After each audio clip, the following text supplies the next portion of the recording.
من ضمن الحاجات اللي احنا محتاجينها الجزء الشخصي او الفردي التميز.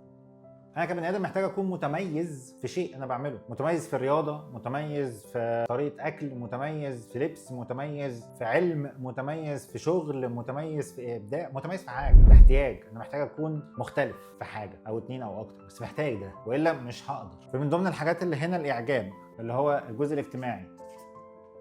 الاعجاب ده اللي هو زرار اللايك بتاع السوشيال ميديا، انه الناس احنا كلنا بندمنه وبندور على اكبر عدد من اللايكات، لان هو بيدي اشباع في جزء احتياج اجتماعي، ان انت تبقى في المجتمع اللي انت فيه معجب بيك، معجب بيكي، بلبسك، بشكلك، بكلامك، بعلمك، بايا كان. بس محتاجين الاعجاب دوت كاحتياج مهم بالنسبه لنا عشان نقدر ان احنا نكبر ونزدهر. فهنا التميز في الجزء بقى الفردي، ان احنا محتاجين نتميز، محتاجين راينا راي مهم.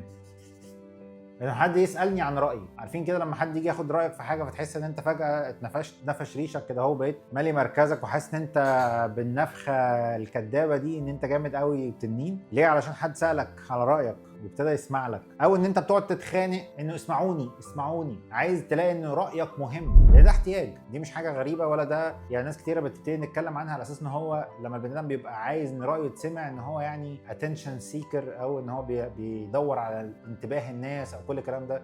هو احتياج طبيعي بالنسبه لاي بني ادم ان هو يلاقي انه ليه راي والراي دوت مسموع، فعشان يعرف ان هو رايه ذو قيمه فيحس ان هو مبسوط بالاحتياج ده.